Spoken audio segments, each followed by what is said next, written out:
네, 지금 수도권 일부 지역에 지금도 한방눈이 내리고 있습니다. 오랜만에 눈다운 눈에 잠시 설레기도 하지만 낮 기온도 지금 영하권에 머물고 있어서 퇴근길은 벌써 걱정입니다. 잠시 뒤 눈 전망 그리고 도로 상황 자세히 전해드리겠습니다. 오미크론 변이 확산이 현실화되면서 꺾인 듯 보이던 코로나19 확진자 수가 다시 상승세로 돌아서고 있습니다. 정부가 방역 패스 예외 사유를 확대했는데 잠시 뒤 세부 내용을 밝히기로 했습니다. 관련 내용까지 코로나19 궁금증들 전문가와 풀어보겠습니다. 수요일 더 뉴스, 오늘의 주요 뉴스부터 정리해드립니다. 서울을 비롯한 수도권 일부 지역에 대설주의보가 내려졌습니다. 낮 동안 최고 7cm의 눈이 예보돼 영하권 추위 속에 빙판길로 인한 교통 대란이 우려됩니다. 이재명 민주당 후보와 윤석열 국민의힘 후보가 나란히 가상자산 관련 정책을 내놓으며 맞대결을 펼쳤습니다. 이 후보는 가상자산 거래의 안전성과 투명성을 높여 투자자를 보호하겠다고 말했고, 윤 후보는 수익에 대한 과세 기준은 완화돼 부당 거래 수익은 전액 환수하겠다고 밝혔습니다. 검찰 수사를 받다가 극단적 선택을 한 고 김문기 성남도시개발공사 처장의 유족들이 김 처장이 남긴 유서를 공개했습니다. 김 처장은 유서에서 회사에서 정해준 기준을 넘어 초과이익 환수 조항 삽입을 3차례나 제안했는데도 반영되지 않았다며 너무 억울하다고 호소했습니다.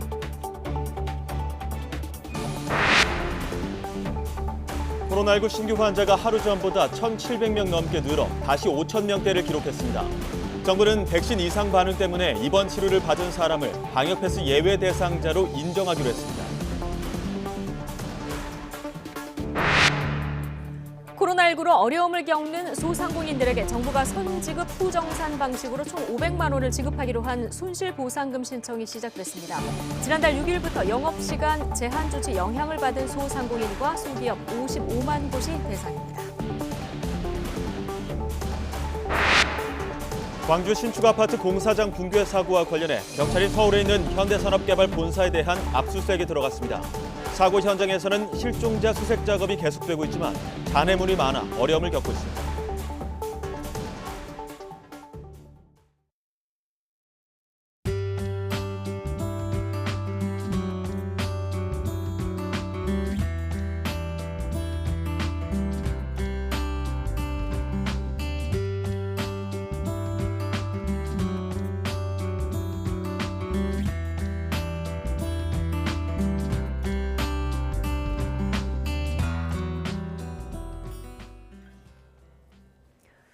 네, 이 시간 현재 서울 등 중서부 지방에 대설주의보가 내려져 있습니다. 네, 낮 동안 최고 7cm의 눈이 예보됐는데 영하권 추위 속에 많은 눈이 내릴 것으로 보여 빙판길로 인한 교통 대란이 우려됩니다.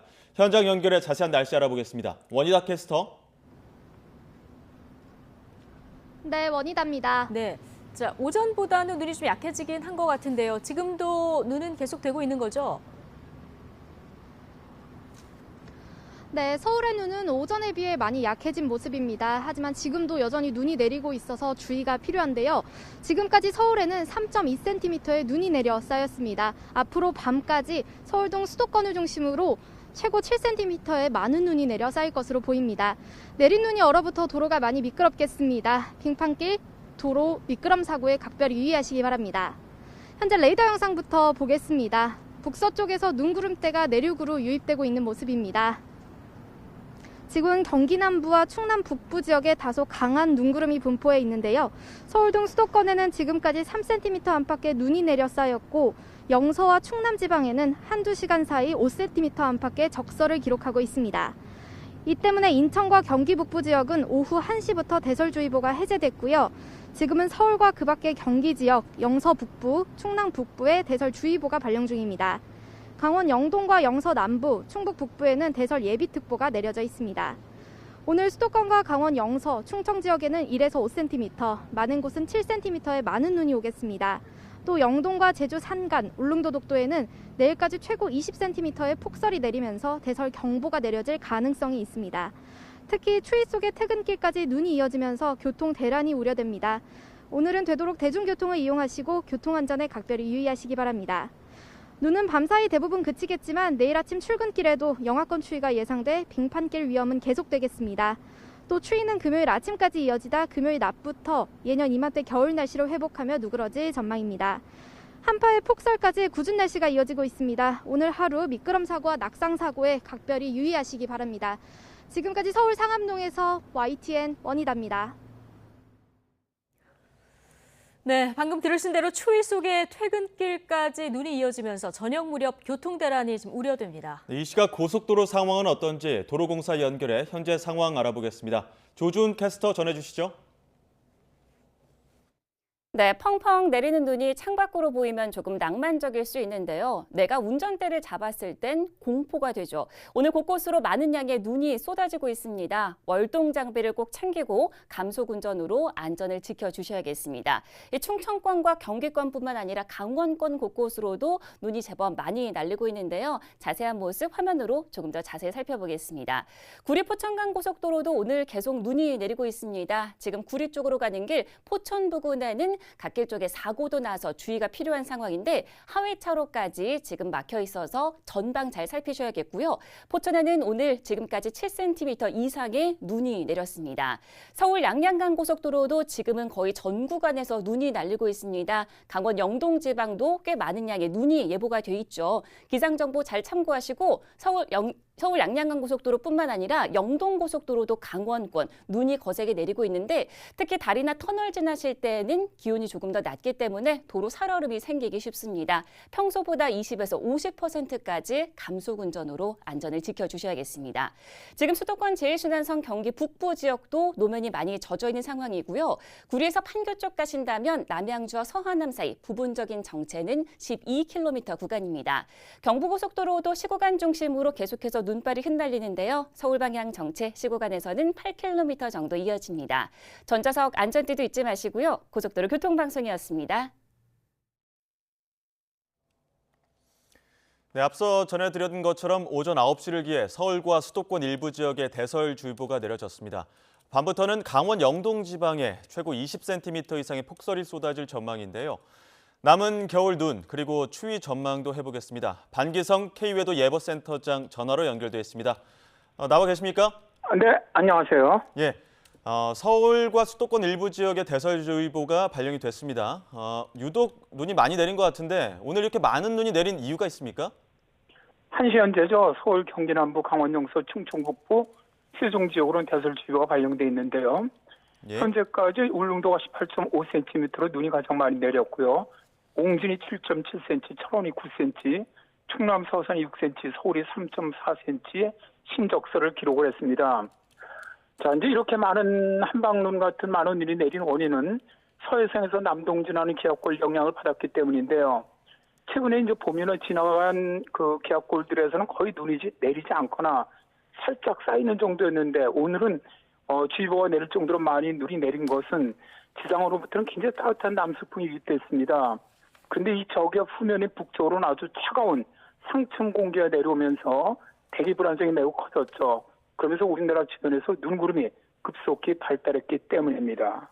예, 뭐 이틀 전에도 눈이 내리긴 했는데 저희가 지금 계속 보도를 하면서도 그렇고 올 겨울에는 바다 쪽보다 내륙 지방으로 특히 눈이 자주 내리는 느낌이 있거든요. 어떤 이유 때문입니까? 실제로 이제 올해 같은 경우 수도권 같은 경우는 겨울 강수량이 평년보다는 좀 적은 편입니다. 예. 지금까지는 이제 추운 고기압이 자주 내려오면서 눈이 많이 내린 편은 아니었죠. 예. 추운 겨울에는 주로 지형적 영향을 받는 서해안, 동해안 쪽으로 눈이 많이 내리고 수도권이나 중부 지방으로 눈이 적게 내리는데요. 이제 문제는 다음 주부터는 추운 공기보다는 이동성 고기압 영향을 자주 받게 될 것으로 봅니다. 그리고 2월 예상도 평년과 비슷할 정도로 기온을 본다면 오히려 이제 지형적 영향을 받는 서해안이나 동해안 쪽보다는 수도권 쪽으로도 눈이 좀 몇 차례 올 가능성이 있다고 봅니다. 따라서 네. 현재 예상으로는 수도권 쪽으로 이 정도 눈이 내리는 정도라면 앞으로 한 두세 차례 정도 더 있지 않겠나 그렇게 봅니다. 예. 평년보다는 올해가 좀 적은 편이라는 이런 말씀도 해주셨는데 앞으로는 그럼 오늘처럼 이렇게 대설주의보가 내릴 정도로 눈이 내릴 날들은 어느 정도가 있을까요? 일단 뭐 2월 기온이 평년과 거의 비슷할 것으로 이제 보고 있고요. 예. 1월 하순도 이제 평년과 비슷하거나 따뜻할 거로 보고 있습니다. 이렇게 되면은 주로 이 기압골이 남쪽에서 들어오는 이 공기 오늘같이 이런 경우가 더 늘어나기 때문에 오늘같이 이렇게 내리는 눈은 몇 차례 정도는 더 있을 것으로 올 겨울 내내 그렇게 예상을 합니다. 예. 지금 뭐 한낮에도 영하권이기 때문에 퇴근길 무렵이면 눈은 그치겠지만 또 빙판길도 우려가 되는 상황입니다. 이 눈길 운전이나 또 어르신들 보행할 때 주의하셔야 될 것 같은데 어떤 부분 주의하는 게 좋을까요? 뭐 서울이나 대도시 같은 경우 메인 도로는 지설 작업과 함께 많은 차량이 운행하기 때문에 눈이 많이 치워진 상태죠. 다만 이면도로, 미끄럼길, 음직길에는 눈이 그대로 쌓여있기 때문에 운전에 각별히 유의하셔야 하는데요. 예. 큰 도로라고 하더라도 눈이 녹은 물이 밤이 되면서 오늘 밤이나 내일 아침에 얼어붙을 가능성도 있습니다. 특히 기온이 낮아지는 교량이라든가 터널 입출구 지역 이런 곳에서는 블랙 아이스가 가능성이 매우 높고요. 예. 따라서 눈길에서는 절대 사용을 하시고요. 브레이크는 아주 짧게 자주 밟아서 제동거리를 좁혀주시는 것이 좋습니다. 또 예. 눈이 내려서 얼어붙을 경우 낙상사고가 많이 발생하죠. 특히 노인들의 경우 낙상사고에 아주 매우 취약한데요. 낙상사고를 예방을 하려면 먼저 빙판길을 걸을 때는 보폭을 평상시보다 한 10에서 20% 정도 줄이고요. 천천히 걷고요. 장갑과 목도리는 착용하셔야 됩니다. 장갑을 끼면 손을 주머니에 넣지 않게 되면서 보행에 안정감을 주게 되겠고요. 특히 허리와 무릎 관절이 약한 노년층이나 환자들은 지팡이를 짚고 걷는 것이 안전합니다. 지팡이는 신체 균형을 잡아주고 다리 힘을 분산시켜서 허리와 무릎에 가해지는 통증을 줄여주고 특히 지팡이가 고무 패킹에 부착된 지팡이를 사용하는 것이 훨씬 더 좋은 것은 이러한 것들이 낙상사고의 예방에 더 효과적이기 때문입니다. 예, 눈이 녹았더라도 강추위 때문에 얼어있는 부분들도 남아있을 수가 있기 때문에 그런 부분은 또 운전에 주의하셔야 될 것 같고요. 앞서 말씀하셨지만 평년보다는 눈이 좀 적었습니다. 그런데 올겨울에 강추위는 조금 여러 번 있지 않았나 이런 생각도 드는데요. 올겨울 남은 추위는 어떻게 예상하십니까? 올해는 이제 주기적으로 한파가 자주 내려오는 형태였죠. 작년 겨울 같은 경우는 1월 초부터 보름 정도만 추웠습니다. 아주 예. 매우 추웠었는데 그러나 그 이외의 겨울날들이 평년보다 따뜻하다 보니까 작년 겨울은 평년보다는 따뜻한 겨울이었습니다. 예. 그런데 올해는 작년에 최저기온이었던 서울 영하 18.6도에는 미치지 못했지만 영하 15.3도까지 떨어지면서 주로 영하 10도 내외의 추운 날씨를 많이 기록을 했거든요. 예. 그러니까 현재까지는 뭐 평년보다 다소 추운 겨울이 계속되고 있고요. 올해 남은 2월 같은 경우는 평년 기온과 비슷할 것으로 보기 때문에 올겨울 추위는 평년보다는 좀 추운 겨울이 될 가능성이 높다고 봅니다. 예. 앞으로도 평년보다는 강추위가 계속될 것이다 이렇게 전망해 주셨는데 지금 강추위 속에서 또 곳곳에 건조특보도 이어지고 있거든요. 산불도 잦은데 어떤 부분 유의하는 게 좋을까요? 현재 건조특보가 발효 중인 지역이 강원 영동, 강원 설악, 경북, 경남 일부 지역, 전남 동부 지역입니다. 오늘 눈이 내리면서 건조특보가 내려졌었던 서울 등 일부 내륙은 특보가 해제됐지만 강원 산악과 경상 지역, 전남 중부 지역으로는 대기가 매우 건조한 상태가 지속될 것으로 예상이 됩니다. 예. 이게 이제 건조특보가 발령된다는 것은 나무에 불이 잘 붙는 식욕습도가 낮기 때문인데요. 최근 들어 겨울 산불이 계속 급증하고 있습니다. 그래서 아주 작은 불씨라고 하더라도 조심하셔서 산불이나 가정 화재 예방에 유의해 주셔야겠습니다. 네, 여기까지 듣도록 하겠습니다. 지금까지 반기성 K외도 예보센터장이었습니다. 오늘 말씀 고맙습니다. 네, 감사합니다.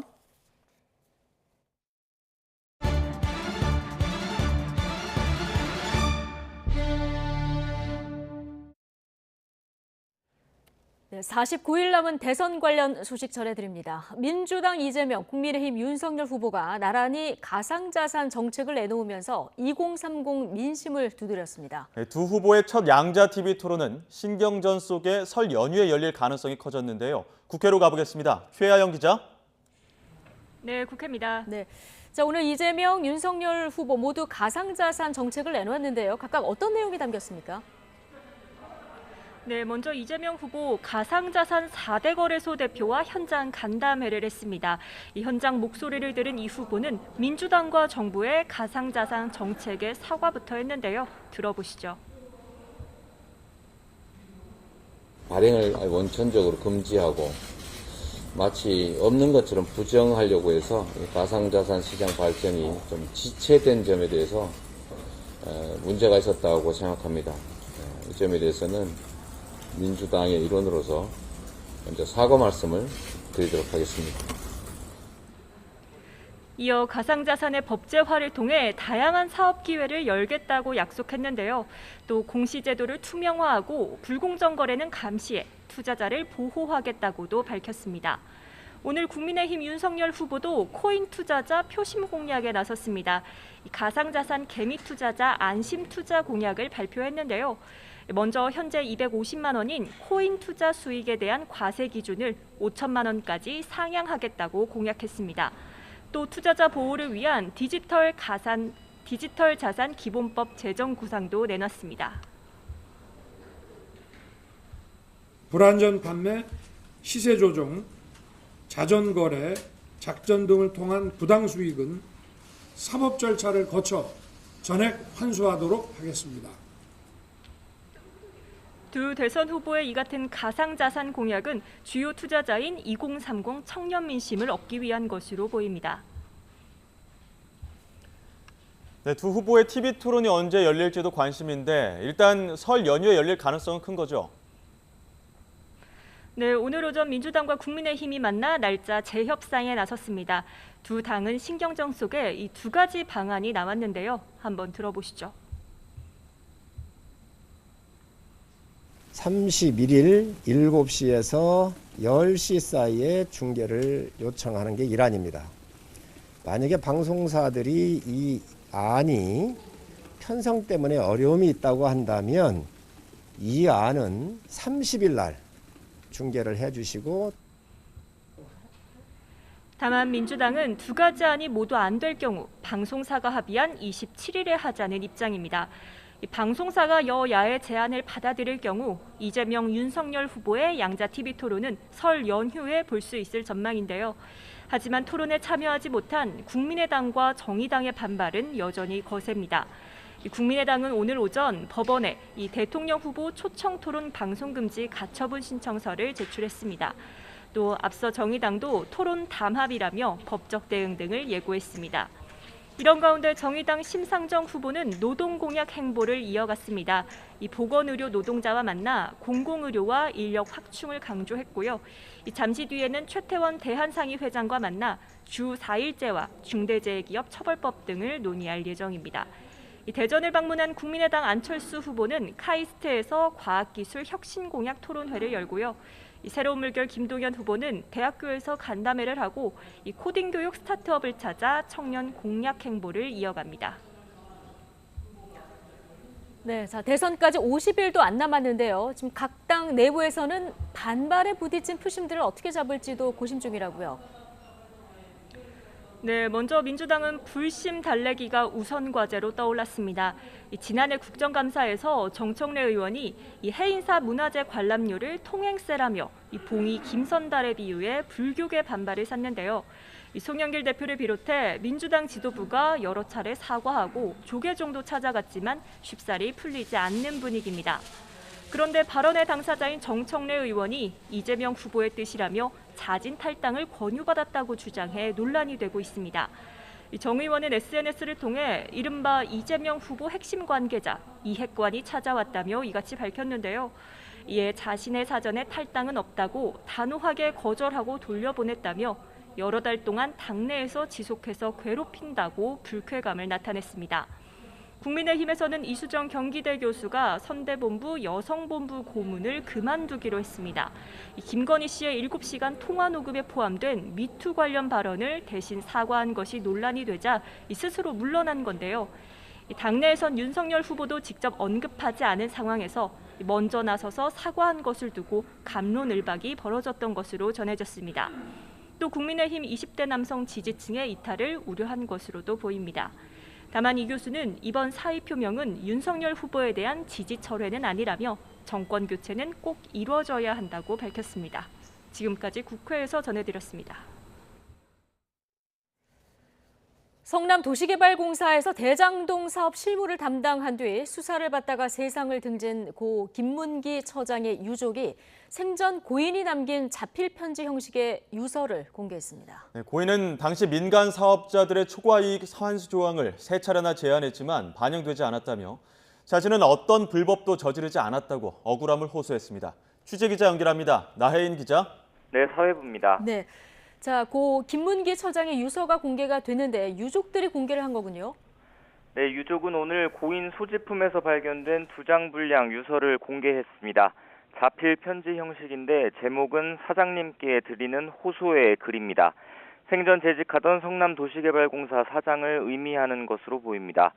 고인은 편지에서 여러 차례 억울함을 호소했습니다. 대장동 사업 당시 자신은 회사에서 정해준 기준을 넘어 초과이익 환수 조항 삽입을 3차례나 제안했지만 반영되지 않았다고 적었습니다.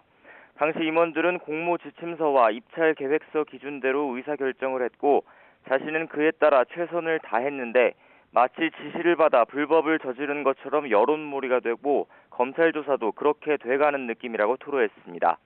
초과이익 환수 조항이 반영되지 않은 과정이나 당시 임원들의 이름은 구체적으로 적지 않았습니다. 다만 고인은 대장동 일을 하면서 유동규 전 본부장이나 당시 사업자 심사에 함께 참여했던 정민용 변호사에게서 어떤 지시나 압력, 부당한 요구를 받은 적이 없다고 했습니다. 자신은 오히려 민간 사업자들에 맞서 성남도시개발공사의 이익을 대변하려고 노력했고 뇌물이나 특혜를 받은 적이 없다고 강조했습니다. 고인은 회사인 성남도시개발공사를 향한 원망도 여러 차례 강하게 드러냈습니다. 자신이 회사 일로 검찰 조사를 받는데도 누구도 관심을 두거나 지원해주지 않았다며 실무진들이 자문 변호사에게 법률 조력을 받을 수 있게 해달라고 호소했습니다. 특히 2번째 검찰 조사를 받던 지난해 10월 7일을 콕 짚어 당시 하나은행 컨소시엄 관계자가 변호사들과 함께 참고인 조사를 받는다는 걸 알고 너무 자괴감이 들었다고 밝혔습니다. 네, 김 처장이 극단적 선택을 하기 직전에 회사에서 징계 통보도 받은 것으로 알려졌는데 유족이 당시 징계 의결서도 공개하지 않았습니까? 네, 고인은 사망 당일 오전 공사에서 중징계 처분이 의결됐고 형사고발도 할 수 있다는 통보를 받은 것으로 전해졌습니다. 지난해 9월 검찰 수사를 앞두고 퇴직자 신분인 정민용 변호사에게 대장동 민간사업자 평가 채점표 등 비공개 자료를 보여줬다는 이유였습니다. 통보 하루 전 공사가 의결한 징계 요구서엔 고인이 보안에 세심한 주의를 기울여야 할 관리자인데도 자의적인 판단으로 정 변호사에게 자료를 열람하게 했다는 내용이 적혔습니다. 이에 앞서 고인은 감사를 받는 과정에서 낸 경위서에 언론에서 제기된 의혹의 사실관계를 확인해 답변 자료를 작성해야 했기에 정 변호사의 요청을 받아들였다고 해명했습니다.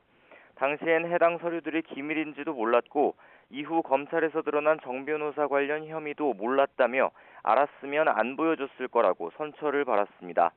유족은 모든 것을 혼자 책임져야 했던 고인이 끝까지 회사에 도움을 요청하다 외톨이로 세상을 떠났다고 심경을 전했습니다. 지금까지 사회부에서 전해드렸습니다. 네, 윤석열 국민의힘 대선 후보의 배우자 김건희 씨 측이 유튜브 매체 열림공감TV를 상대로 자신과 서울의 소리 기자와의 통화 내용을 방영하지 말라며 낸 가처분 사건 신문이 열렸습니다. 네, 재판부는 오늘 안에 결정을 내놓겠다고 했는데 열린공감TV 측은 가처분 신청이 사전 검열에 해당한다며 녹취 공개가 공익적 목적이라고 주장했습니다. 직접 들어보시죠. 녹취 파일 전체를 다 방영하지 말라고 하는 그 가처분 신청은 기본적으로 이건 사전 검열에 저는 해당이 된다고 보고요. 선거를 앞둔 시점에 국민들이 현명한 선택을 하고 충분히 대선 후보 또는 대선 후보에 영향을 미칠 수 있는 여러 가지 요인들에 대해서 충분히 판단을 할 수 있는 기회를 제공해야 된다. 그런 차원에서 공익적인 목적이 있다. 네, 이에 반해서 김건희 씨 측은 열림공감TV와 서울의 소리 기자가 정치적인 목적을 가지고 서로 모의해서 사적 대화를 불법으로 녹음했다고 주장했습니다. 네, 김건희 씨 측 입장도 직접 들어보시죠. 지난주 가처분 결정 이후에도 그 결정 취지에 반하는 취재 행태와 허위 방송을 계속 지속적으로 하고 있습니다.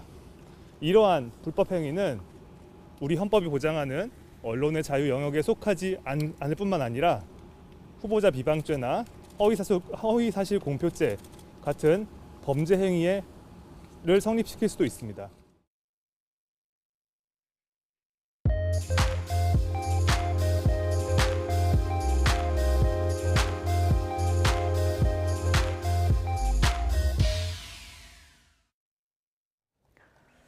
네, 코로나19 관련 소식입니다. 신규 환자가 다시 5천 명대로 올라왔습니다. 정부는 백신 이상 반응 때문에 입원 치료를 받은 사람도 방역 패스 예외 대상자로 또 인정하기로 했습니다. 취재 기자 연결해 보겠습니다. 최명신 기자.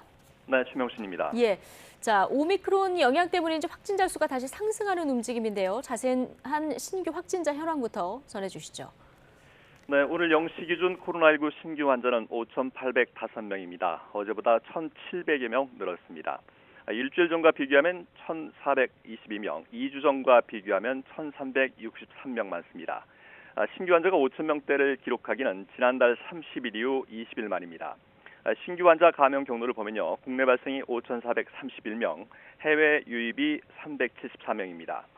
국내 발생 가운데 경기도가 서울보다 1,000명 가까이 더 많은데요. 평택 미군 부대를 중심으로 오미크론 변이가 확산하면서 유행 규모가 커지고 있는 것으로 분석됩니다.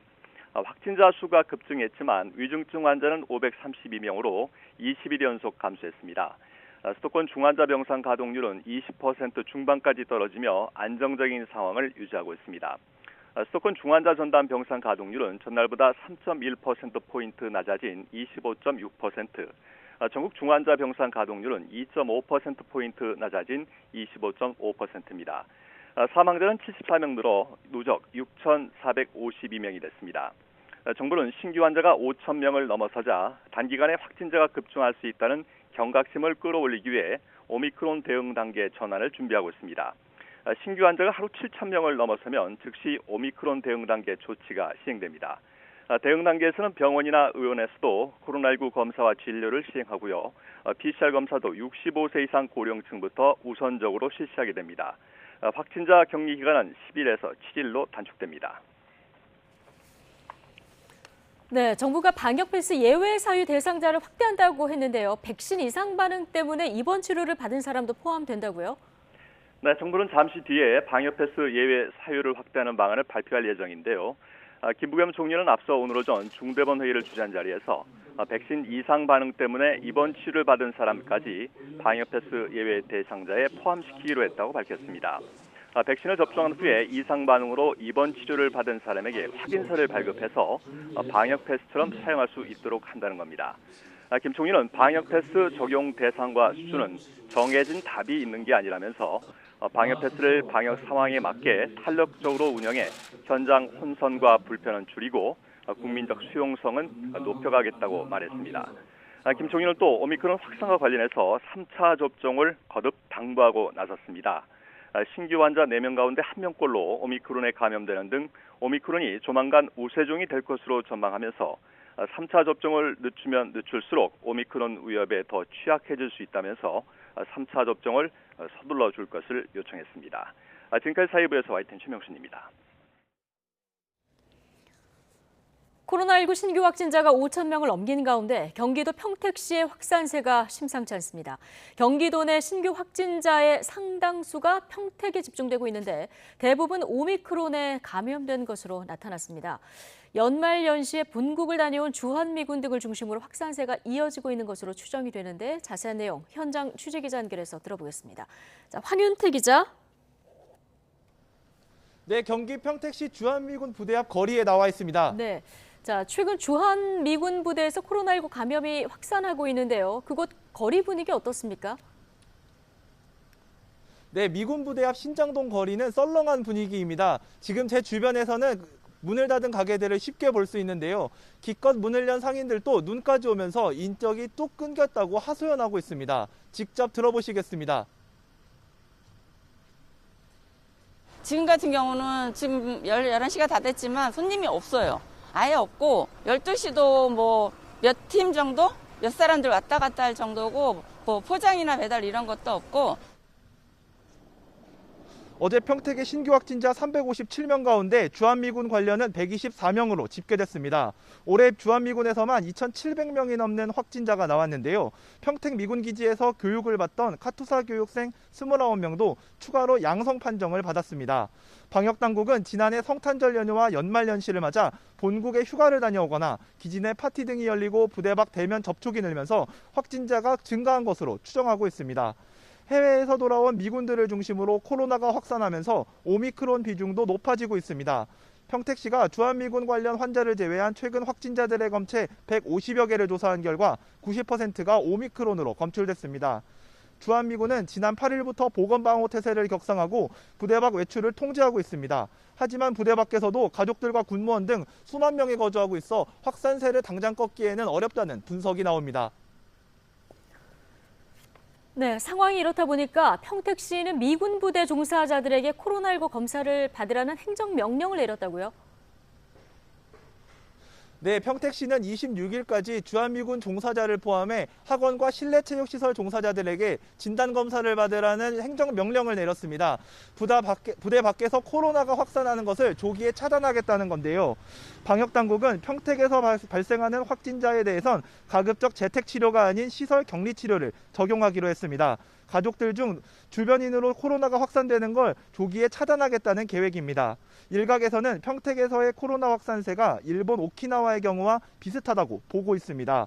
일본 오키나와에서도 지난달부터 주일미군 기지에 확진자가 쏟아져 나왔는데요. 부대 바깥에서 확진자가 번지면서 오키나와의 하루 신규 확진자는 1,800명을 넘나들고 있습니다. 정부는 오키나와 같은 확산을 막기 위해 주한미군에 대한 추가 접종을 독려하고 기지별 일일 확진자 규모를 공개하라고 미국 대사관에 요구했습니다. 지금까지 경기 평택시 주한미군 대사관 앞 주한미군 기지 앞에서 YTN 황윤태입니다. 네, 코로나19로 어려움을 겪는 소상공인들에게 정부가 선지급 후정산 방식으로 지급하기로 한 손실보상금 신청이 오늘부터 시작됐습니다. 오전 9시부터 지급 신청을 받고 있는데요. 취재기자 연결해서 자세한 내용 들어보겠습니다. 박홍구 기자. 네, 경제부입니다. 네, 자, 손실보상금 지급 신청 어떻게 이루어집니까? 예, 신청 첫날인 오늘부터 닷새가는 대표자의 주민등록번호 출생연도 끝자리를 기준으로 오부제가 시행됩니다. 대상은 지난달 6일부터 영업시간 제한 조치 영향을 받은 소상공인과 소기업 55만 곳입니다. 신청자는 지난해 4분기와 올해 1분기 손실보상금으로 250만 원씩 총 500만 원을 선지급받게 됩니다. 원래는 작년 4분기 손실보상금은 올해 2월에 신청하고 올해 1분기 손실보상금은 5월에 하도록 돼 있는데 이것을 앞당겨서 이번 달 중에 250만 원씩 500만 원을 먼저 지급하고 나중에 정산하겠다는 겁니다. 대상자에게는 신청 당일 안내 문자가 발송되며 문자를 받지 못한 경우 인터넷 홈페이지에서 대상 여부를 확인할 수 있습니다. 접속 분산을 위해 오늘부터 23일까지 첫 5일간은 오부제가 시행돼 오늘은 출생연도 끝자리가 9와 4인 경우가 해당되고 내일은 0과 5인 대상자들이 신청할 수 있습니다. 이후 24일부터는 대상자 누구나 신청이 가능합니다. 손실보상금 선지급은 신청과 약정, 지급 3단계로 진행됩니다. 선지급 대상자로 확인되면 소상공인시장진흥공단에서 문자로 약정 방법을 안내받아 문자를 받은 당일부터 이틀 이내에 약정을 체결할 수 있습니다. 손실보상금은 신용점수와 보증한도, 금융연체 등에 대한 심사 없이 대상 여부만 확인되면 신청 후 3영업일 이내에 지급됩니다. 선지급금 500만 원에 대해서는 손실이 확정되기 전까지 무이자가 적용되고 확정 이후 차감하고 남은 잔액은 1% 저금리로 상환을 미룰 수 있습니다. 이번 선지급 대상 외에 새롭게 손실보상 대상이 되는 시설 인원 제한 업체 등은 다음 달 이후에 올해 1분기 선지급금 250만 원을 신청할 수 있습니다. 지금까지 경제부에서 YTN 박홍구입니다.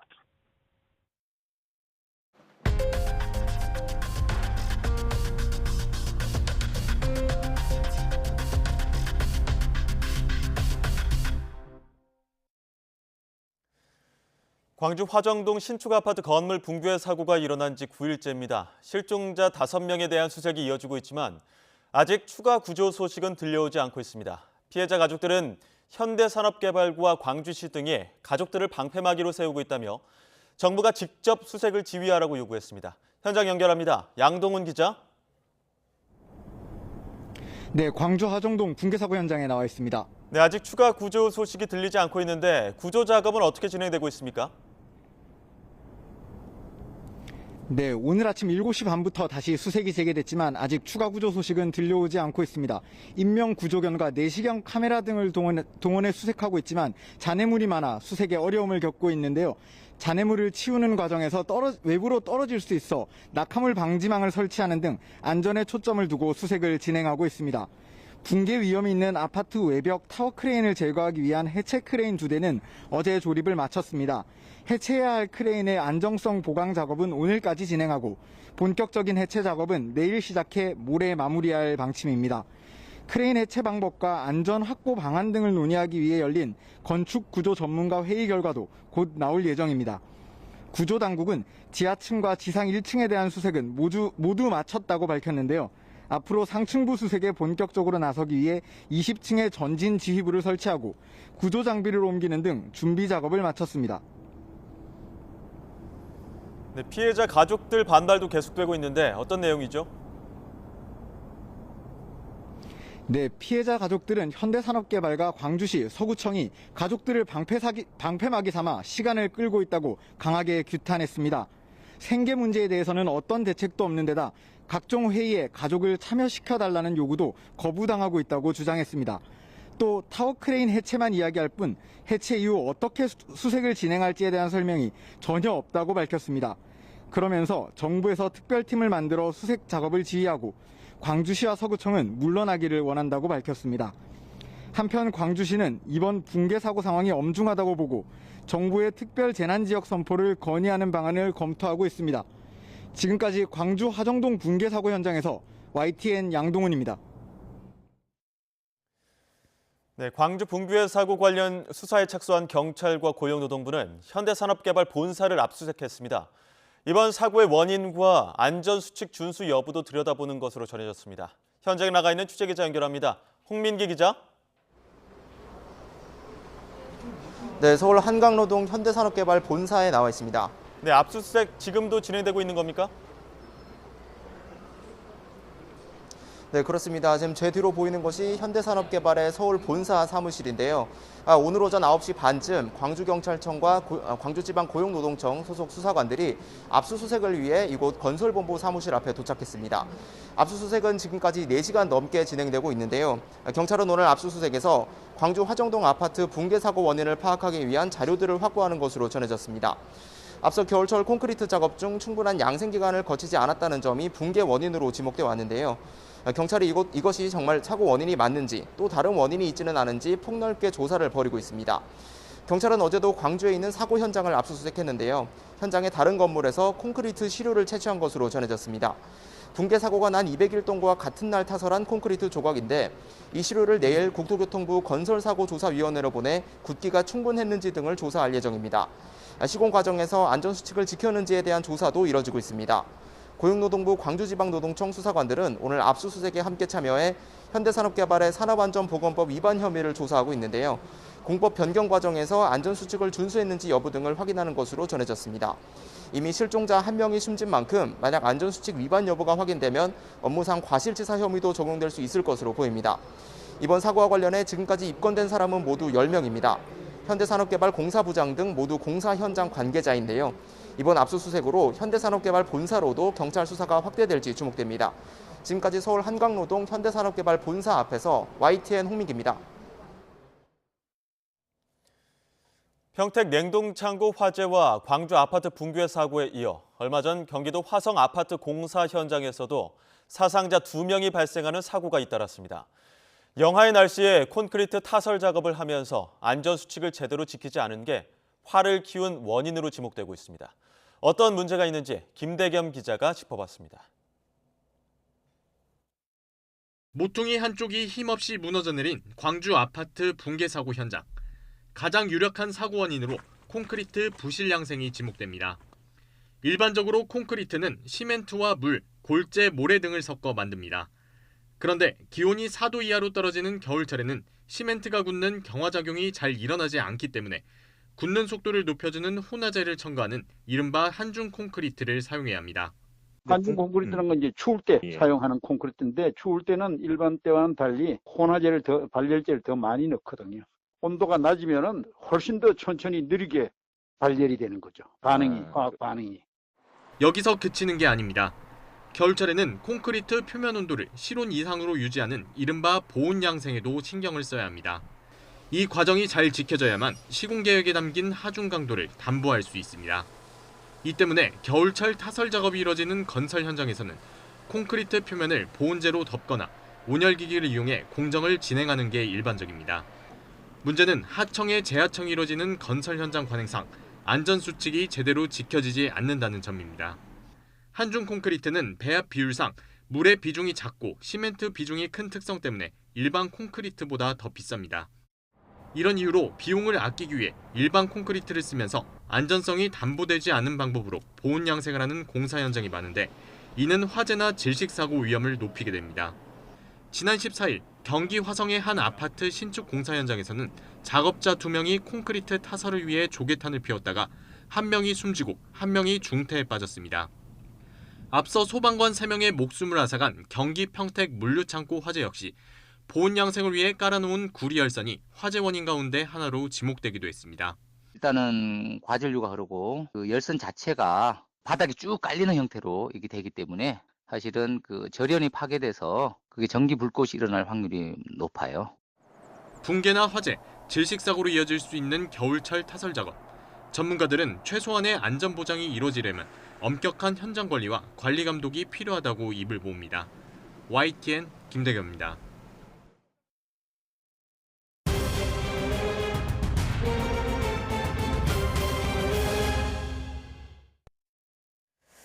네, 자, 코로나19 상황 정재훈 가천대 의대 예방의학과 교수와 함께 짚어보겠습니다. 어서 오십시오. 네, 안녕하세요. 예, 20일 만에 지금 신규 확진자가 5,000명대 나왔습니다. 이게 최근 감소세를 보였었는데 다시 이제 상승세로 돌아선 움직임인데 이 오미크론 영향 때문일까요? 네, 그렇습니다. 오미크론 변이가 차지하는 비율이 늘어나면서 앞으로 확진자는 지속적으로 늘어날 것으로 보입니다. 저는 지난주가 이번 상반기에 있어서 가장 확진자가 적었던 기간이 될 것으로 생각을 하고 있고요. 앞으로에 있어서는 오미크론 변이가 우세종이 될 것이 거의 확실하고 다음 주 정도가 되면 거의 우세종화가 완료가 될 것으로 보이기 때문에 확진자가 증가하는 속도는 지금보다 훨씬 더 빨라질 수 있습니다. 예, 확진자는 더욱 늘어날 것이라 분석해 주셨는데 이미 비수도권은 오미크론이 우세종으로 자리를 잡은 모습이고요. 수도권도 당국은 주말쯤이면 또 전국적으로 우세종이 될 것이다 이렇게 보고 있는데 현재 거리두기 단계를 유지한다면 설 연휴 전후쯤으로는 얼마나 증가를 할 거로 보십니까? 네, 유행 규모를 예측할 때는 오늘과 같은 수요일의 확진자 숫자를 보시는 게 가장 중요합니다. 지난주와 이번 주를 비교하면 약 30% 정도 확진자가 증가했거든요. 그리고 지난주와 지지난주를 비교하면 약 20% 정도 올라갔었습니다. 그게 오미크론 변이가 차지하는 비율이 늘어나고 있기 때문에 증가하는 속도가 점점 빨라지고 있는 것이거든요. 그렇다면 다음 주 정도가 되면 지난주보다 40% 이상 늘어날 가능성이 있고 그렇게 되면 이번 주에는 5,000명 정도였기 때문에 다음 주 수요일 정도가 되면 7,000명이나 8,000명 정도에 도달할 수 있는 상황입니다. 그리고 한 주가 더 늘어나면 거기에서 다시 또 40%가 늘어나는 상황이기 때문에 언제든지 10,000명 넘어갈 수 있는 상황이고요. 그리고 확진자의 증가 속도라고 하는 것이 매우 위험한 이유가 몇천 명씩 정해놓고 올라가는 것이 아니라 곱하기로 증가한다는 점입니다. 그렇기 때문에 2월 달의 경우에는 확진자의 증가 속도가 매우 가파를 수 있습니다. 10,000명 이야기가 괜히 나오는 게 아니었군요. 자, 오미크론 변이의 중증화율을 보면은 델타의 4분의 1 수준이다. 자, 여기까지만 들으면 다행인데 앞서 확진자가 곱하기로 늘어난다 이런 얘기 해주시지 않았습니까? 중증화율이 낮아도 확진자 규모가 뭐 절대적으로 커지면 위중증 환자는 또 늘어나는 거 아니겠습니까? 네, 그렇습니다. 확진자가 늘어나게 되면 중환자의 숫자가 어느 정도는 일정한 숫자가 유지가 될 수밖에 없는 상황이고요. 중환자율이 큰 폭으로 감소한다라고 하더라도 그것을 상회하는 정도의 확진자의 증가가 있다라면 의료 체계에 가하는 부담은 커질 수밖에 없습니다. 하지만 저는 중환자의 측면에서는 그래도 오미크론 변이에는 어느 정도 대응이 가능할 것으로 보는데요. 우리가 2달 전을 되돌아서 보면은 확진자가 평균 7,000명 정도가 되었을 때부터 긴급 멈춤을 고려하기 시작했고 조치가 들어가기 시작했습니다. 사실상 7,000명의 확진자가 우리 사회가 버틸 수 있는 한계선이었던 셈인데요. 그때보다 중환자 병상 수는 2배 정도가 늘어났고요. 그리고 경구용 치료제가 들어오면서 중환자로 전환되는 비율을 많게는 절반 정도까지 감소시킬 수 있을 것으로 기대를 하고 있습니다. 그렇다면 이 두 가지 효과만 본다라고 하더라도 28,000명 정도의 확진자까지는 어느 정도까지는 버틸 수 있다라는 의미이기도 하고요.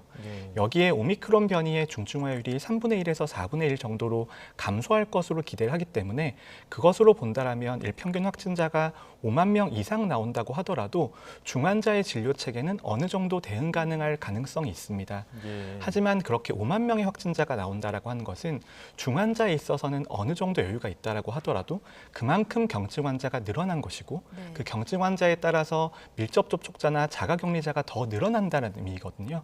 그렇다면 델타 변이에 있어서는 중환자 진료 역량을 확보하는 것이 가장 중요한 과제였다면 오미크론 변이에서는 중환자에 대한 역량도 확보해야 되지만 경증 환자와 자가격리자를 어떻게 다룰 것인가에 대한 준비가 매우 중요합니다. 교수님 말씀하신 대로라면 다음 주에는 7,000명, 그 다음 주에는 10,000명도 가능할 수 있다 이렇게 분석해 주셨는데 당국은 하루 신규 확진자가 7,000명이 넘으면 오미크론 대응 단계를 시행하겠다 이렇게 밝혔습니다. 지금까지의 방역 단계에서 고강도 방역이 아니라 조금 시스템을 아예 다르게 한다는 방식인데 이런 방식에서 좀 혼란을 야기할 수 있는 부분도 있지 않겠습니까? 네, 당연히 지금부터 준비해야지 혼란을 줄일 수가 있습니다. 하지만 7,000명이라는 수치가 제시가 되어 있지만 이 7,000명은 지나가는 과정일 뿐이고요. 그 다음 주가 되면 확진자가 더 큰 폭으로 늘어날 것이기 때문에 현장의 의료체계에 가하는 부담을 경감시켜줄 필요가 있습니다. 그리고 아까 말씀드렸던 것처럼 경증 환자가 수만 명 발생하게 되면 그로 인한 자가격리자가 한 명의 확진자당 3명만 발생한다라고 하더라도 수십만 명 단위의 자가격리자가 매일 발생할 수 있습니다.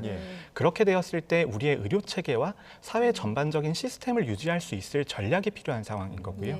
경증 환자 진료체계라고 하는 것은 재택치료를 확대한다거나 아니면 진단검사에 있어서 역량이 모자란 부분은 진단검사의 방법을 바꾸면서 대응할 수 있지만 하지만 동시에 너무 많은 인원이 자가격리에 들어가서 생기는 사회적인 손실은 지금부터 준비가 필요한 상황입니다. 예. 오늘부터 오미크론 변이 확진자도 재택치료 대상에 포함이 됩니다. 델타보다 전파력이 훨씬 높은데 물론 불가피한 측면이 있겠습니다만 우려되는 지점도 좀 있습니다. 네, 오미크론 변이가 등장하면서부터는 방역의 패러다임이 조금 바뀌었다고 볼 수가 있습니다. 델타 변이까지는 확진자와 치료자에게 최대한의 치료를 제공해 드리는 것이 목적이었다면 오미크론 변이에서부터는 우리 사회가 버틸 수 있는 만큼의 역량만 제공해 드릴 수가 있습니다. 이런 것들은 항상 전파의 가능성을 낮추려면 더 많은 비용이 드는 것이고요. 그리고 확진자가 늘어나게 되면 이런 모든 조치를 할 수 없기 때문에 어느 정도는 전파의 가능성이나 위험성을 감수하는 전략을 선택할 수밖에 없습니다. 대표적으로 미국 같은 경우에도 자가격리하는 기간의 단축을 계속해서 진행을 하고 있는데요. 그런 이유가 전파의 가능성을 어느 정도 감수한다고 하더라도 사회 전체를 유지하기 위해서는 불가피한 선택이기 때문입니다. 예. 지금 뭐 당국에서는 이렇게 오미크론 확산하다 보니까 3차 접종을 계속 권고하고 있는 상황인데 4차 추가 접종에 대한 우려가 나오다 보니까 지금 일부 2차까지 맞은 분들 입장에서는 방역 패스 2주기가 다 채우고 나중에 3차 맞자 이런 분들도 있거든요. 저는 그런 심정은 충분히 이해를 합니다. 하지만 그럼에도 불구하고 오미크론 변이의 유행이 정말 눈앞에 닥쳐 있는 상황이고요. 그렇기 때문에 오미크론 유행이 본격적으로 시작되기 전에 추가 접종을 하는 것이 개인의 건강 관점에서는 도움이 된다라고 생각을 합니다. 그리고 특히 고위험군 어르신들 같은 경우에는 이미 정말 많은 분들이 추가 접종에 나서 주셨지만 현재까지 추가 접종을 하지 않으신 분들이 있으시더라면 어르신들은 꼭 접종하시는 걸 권고를 드리고요.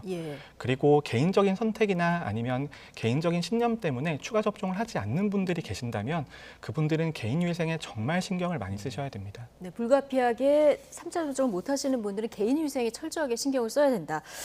자, 먹는 치료제죠. 팍스로비드. 화이자가 실험 결과 3건을 공개를 했는데요. 이 오미크론 변이에도 똑같은 효능을 보였다. 자, 이런 연구 결과가 있는데 자, 그런데 이렇게 좋은데 국내에서 먹는 치료제 처방이 좀 더디게 진행된다는 보도가 나왔어요. 왜 그런 겁니까? 네, 이 치료제 같은 경우에는 새로 개발된 약제이기 때문에 여러 가지 주의사항들이 붙어 있습니다. 특히 같이 복용하면 안 되는 약제들의 리스트가 상당히 긴 편인데요. 초기 처방 과정에서는 처방하시는 전문의나 의사 선생님들께서 이런 병용 금기 약물에 대한 고려를 매우 많이 하시다 보니까 실제로 약을 드실 수 있는 분들의 숫자가 매우 줄어드는 경향이 있습니다.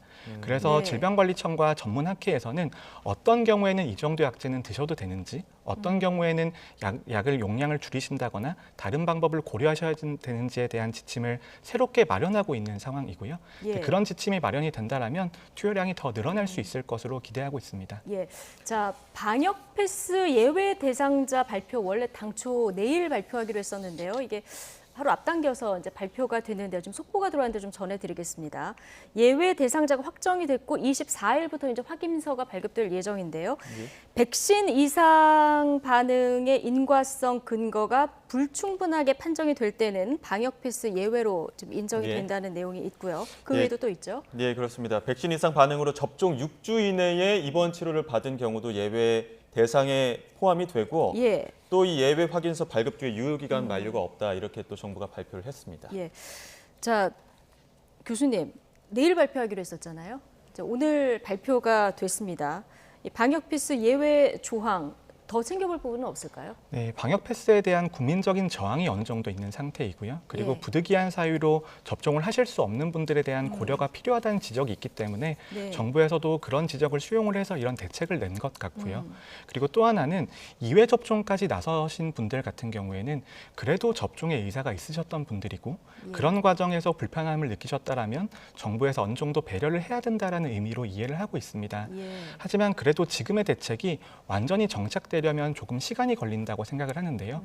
백신 접종 후에 이상 반응의 인과성에 대한 증명을 어떻게 할 수 있을 것인가, 그리고 인과성이 명백하게 확인되지 않은 사례의 범위를 어떻게 정할 것인가에 있어서는 아직까지는 전문단체의 논의가 좀 필요한 상태입니다. 그 임신부의 그 방역 패스 예외 대상자에 포함되지 않은 부분이 당국은 고위험군이니까 백신을 맞아야 한다, 접종을 권고를 하고 있고 또 현장에서는 의사들이 좀 접종을 늦추라 이렇게 권고를 하는 부분이 있다고 하는데 교수님께서는 어떤 의견이십니까? 네, 저도 주변에 임산부가 많고 이런 질문을 참 많이 받습니다. 그리고 이런 질문에 대한 대답이 매우 조심스러운 측면이 있죠. 특히 아이를 가지고 있는 임산부 같은 경우에는 조금 더 건강에 많이 신경을 써야 되는 부분도 있고요. 하지만 해외 학회나 국내 학회에서는 임신의 중기 이후부터는 코로나19에 감염되었을 때 사산의 위험성이라든지 임산부는 임신 그 자체로 면역이 심각하게 저하가 되어 있기 때문에 감염되었을 때의 위험도가 매우 높아진다라고 판단을 하고 있습니다. 그렇기 때문에 접종을 권고해 드리고 있고요. 하지만 일선에서 이 접종에 대한 설명을 해드리는 의사 선생님들의 입장에서도 매우 중요한 사안이기 때문에 자신감 있게 설명하지 못하는 경우들도 있습니다. 그렇기 때문에 지속적으로 정부에서는 근거를 제공을 해드려야 될 것 같고요. 그리고 해외 연구 결과를 소개를 해드리면 미국 의사학회지에 접종하였을 때와 접종하지 않았을 때 임산부의 사산의 확률에 대한 논문들이 나와 있습니다. 그런 논문들을 보면 접종한 것과 접종하지 않은 것에 있어서 통계적인 차이가 확인이 되지 않았거든요. 그러니까 이런 정보들을 임산부에게 잘 전달하고 코로나19에 감염되었을 때의 위험에 대해서 설명을 드리면 접종 공고에 도움이 될 것으로 생각합니다. 김부겸 총리도 방역 패스에 정답은 없다, 좀 탄력적으로 앞으로 상황을 봐서 대응하겠다 얘기를 했는데, 자, 그렇다면은 임신 12주 정도까지 초기 임산부에 대해서라도 방역 패스 적용 대상에서 제외해야 된다, 이런 의견도 좀 있는데 교수님은 어떻게 보십니까? 초기 임산부의 경우에는 조금 더 접종의 선택이 어려울 수 있습니다. 그렇기 때문에 그런 부분에 대해서는 전 충분히 고려가 가능하다라고 생각을 합니다만 의학적으로 볼 때 임산부는 어쨌거나 접종의 권고 대상입니다. 접종의 권고 대상임에도 불구하고 방역 패스에 예외로 적용하기 위해서는 조금 더 많은 근거들이 있어야 될 것 같고요. 아직까지 논의하기는 조금 이른 단계라고 생각합니다. 정부가 그 접종 후에 중증 이상 반응 보이는 청소년은 인과성이 없더라도 500만 원 지원하겠다 이런 발표도 있었는데 이 접종률을 올릴 수 있는 방안이 될 수 있을까요? 네, 접종률을 높이기 위한 정부의 노력은 충분히 이해하고 있습니다만 저는 이런 식의 보상 대책이 완전한 해결 방법이 될 것이라고 생각하진 않습니다. 백신 접종 후의 이상 반응이라고 하는 것은 어디까지나 과학적인 근거를 통해서 평가가 이루어져야 되는 부분이고요. 그런 평가 없이 일방적으로 보상이 이루어진다라고 하는 것은 사후에 이런 것들을 확인하는 절차도 필요하고 그리고 이런 것들이 정말 백신으로 인한 것이 아니라고 확인이 되었을 때 어떻게 할 것인가에 대한 문제도 있습니다. 또 하나는 그러면 청소년과 성인의 차이는 무엇인가에 대한 지적이 있을 수밖에 없고요. 그리고 백신 접종은 코로나19 백신이 끝이 아닙니다. 다른 청소년에 대한 접종들도 매우 많거든요. 그럼 그런 접종에 대해서도 이런 기준을 똑같이 적용할 것인가에 대한 문제들도 있기 때문에 저는 이 부분에 대해서는 조금 더 신중하게 접근했어야 됐다고 봅니다. 조금 더 신중하게 접근을 했어야 됐다. 자, 영국 이코노미스트가 자체 분석을 인용해서 이제 보도한 내용인데요. 오미크론 변이가 확산하는 국가 상당수에서 지금 영유아의 입원 사례가 늘고 있다, 이런 보도가 나왔거든요. 자, 영유아는 또 청소년하고 또 다른 측면이 좀 있을 것 같은데요. 네, 두 가지 측면이 있습니다. 지금은 유행이 접종을 하지 않은 인구 집단을 대상으로 집중이 되고 있습니다. 그렇기 때문에 청소년과 영유아의 감염 숫자가 절대적으로 늘어나고 있고요. 그렇다면 매우 낮은 확률로 입원 또는 중증화가 된다라고 하지만 감염자의 숫자가 늘어나기 때문에 이런 현상이 나올 수가 있고요. 또 한 가지 가능성은 청소년과 달리 영유아 같은 경우에는 이때까지는 연령이 어리면 어릴수록 중증화율이 떨어진다라고 되어 있지만 영유아에서는 조금 다른 결과가 나올 수도 있습니다. 근데 이런 것들은 과학적인 근거를 통해서 확인이 필요한 사안입니다. 우리나라도 5세에서 11세 이제 백신 접종을 검토하고 다음 달쯤에는 아마 어떻게 할지 정부가 발표할 것 같은데요. 어떤 것들을 좀 고려를 해야 됩니까? 특히 이제 영유아의 접종에 대해서는 여러 가지 고려해야 될 것들이 많습니다. 예. 그리고 11세 아래에 대해서도 접종할 때 여러 가지 고려 사항이 있는데요. 첫 번째는 그때쯤 유행하고 있는 변이 바이러스는 대부분 오미크론 변이 바이러스일 거라는 겁니다. 그래서 2회 접종만으로는 감염 예방 효과가 어느 정도까지 유지될지에 대한 의문이 있는 것이고요. 그렇다면 접종을 권고하는 데 있어서 접종을 통해서 막을 수 있는 중환자의 숫자가 얼마만큼 되는지, 그리고 아이들에게 접종했을 때 생길 수 있는 잠재적인 이상 반응의 비율이 어느 정도인지에 대한 데이터를 통해서 위험과 이익에 대한 평가가 이루어져야 되는 부분이고요. 그런 이제 위험에 대한 평가도 국내에 대한 데이터가 조금 더 나와야 됩니다. 그 데이터를 바탕으로 전문가들이 상의해서 결정할 것으로 보입니다만 일단 2회 접종 말고 그다음에 추가의 백신 업데이트도 지금은 기다리고 있는 상태이고요. 지금 오미크론 변이 때문에 네, 추가로 나오는 네, 그래서 오미크론 변이에 대한 업데이트 백신 접종을 어떻게 할 것인가에 대한 고려도 필요하기 때문에 지금은 매우 결정이 어려운 상황입니다. 하지만 지금은 관련 전문가들이 모여서 의견을 나누고 있는 단계이기 때문에 곧 결론이 나올 것으로 예상합니다. 네, 5세에서 11세 어떤 연령대보다도 이 모든 변수를 다 고려해서 신중한 결정이 필요한 연령대겠죠. 자, 교수님 말씀 여기까지 듣겠습니다. 정재훈 가천대 의대 예방의학과 교수와 함께했습니다. 고맙습니다. 네, 감사합니다.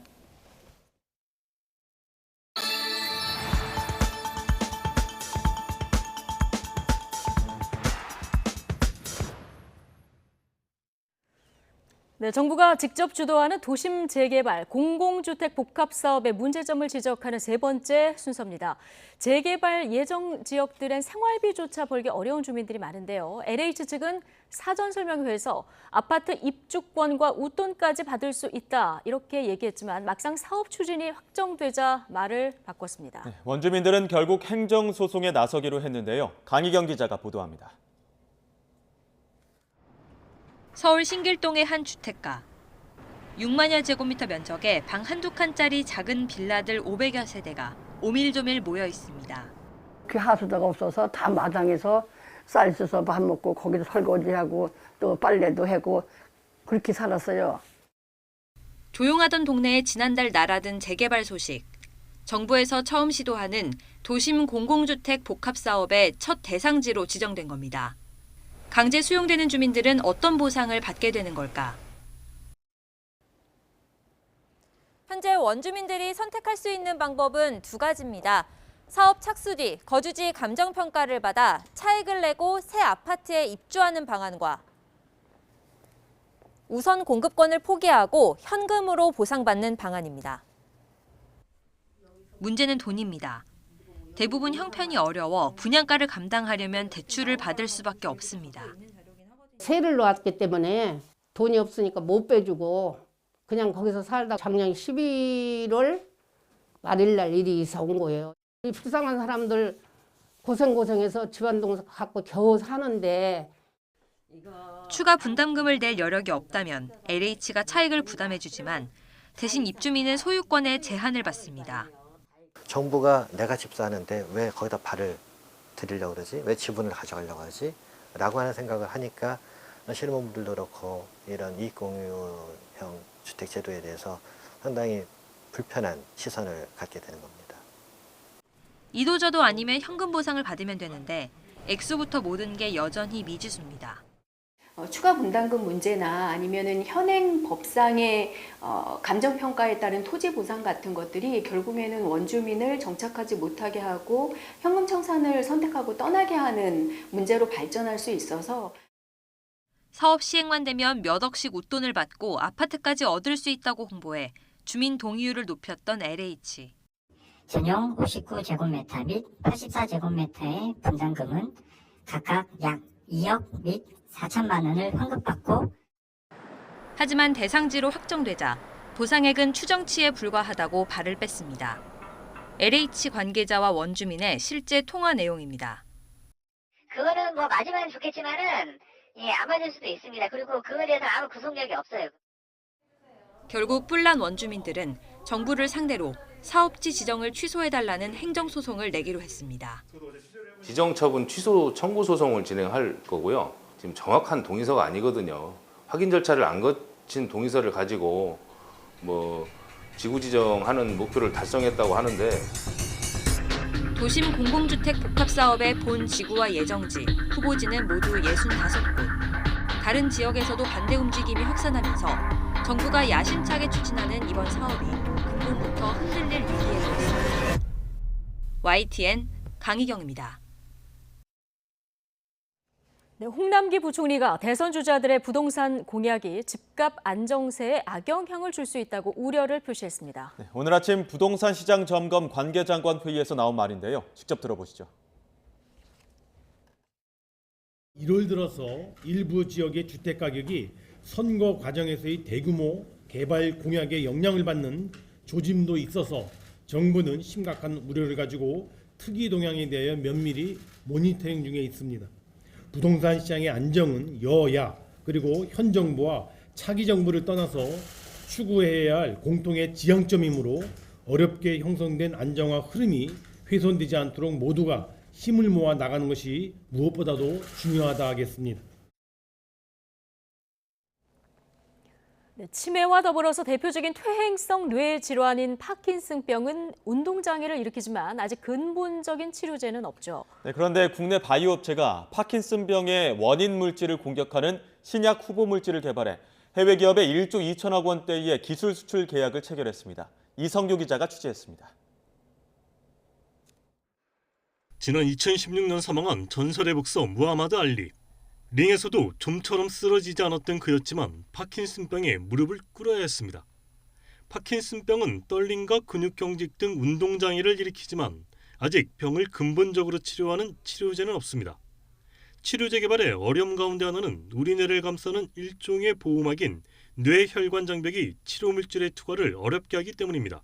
국내 바이오 기업이 파킨슨병 치료 물질을 뇌혈관 장벽을 뚫고 뇌 안으로 효과적으로 전달하는 신약 후보 물질 개발에 성공했습니다. 핵심은 두 개의 팔을 이용해 질병 원인 물질을 공격하는 이른바 이중항체에 있습니다. 이중항체는 한쪽 손에는 파킨슨병 원인 물질을 공격하는 치료 항체를, 다른 손에는 뇌혈관 장벽을 뚫을 수 있는 항체를 장착했습니다. 그래파디 B는 이제 말씀드린 대로 세포 표면에 있는 수용체 IGF-1R 리셉터를 통해서 이 세포 안으로 들어가게 하고 이 세포 안에서 분해되지 않고 다른 쪽 뇌 쪽으로 전달하는 그 수용체를 전달하는 트랜사이토시스 메커니즘으로 실은 개발된 어떤 플랫폼입니다. 원숭이 실험에서 이중항체를 이용하면 단독 항체보다 최대 13배까지 약물 전달률이 늘었습니다. 업체의 기술력은 해외에서도 인정받아 다국적 제약사 사누피에 총 1조 2,700여 원 규모의 기술 수출 계약을 체결했습니다. 해외 임상 1상은 국내 업체가 담당하며 임상 2상부터는 사노피가 맡을 계획인데 순조롭게 진행될 경우 5년에서 7년쯤 뒤 상용할 것으로 보입니다. YTN 사이언스 이성규입니다. 지난해 11월 우리나라에 상륙한 온라인 동영상 서비스 플랫폼 디즈니 플러스가 첫 한국 초고화질 UHD 장르극 그리드를 공개합니다. 비밀의 숲 이수연 작가의 차기작으로 기대를 모으는 그리드는 태양풍으로부터 인류를 구한 방어막 그리드를 탄생시켰던 유령이 24년 만에 살인자의 공범으로 다시 나타나면서 벌어지는 이야기를 그린 작품입니다. 배우 서강준과 김하중, 김무열, 김성균, 이시영 등이 출연하며 다음 달 16일 첫 편을 시작으로 매주 수요일 1회씩 공개됩니다. 네, 녹취록 리스크의 무속, 조폭 공방까지 이러다가 양강 후보 설전 토론에 합의를 해도 도돌이표 공방만 보는 건 아닌지 걱정도 좀 되죠. 네, 잠시 뒤 여야 의원 두 분 모시고 전국 상황 이야기해 보겠습니다. 더 뉴스 2부로 돌아오겠습니다.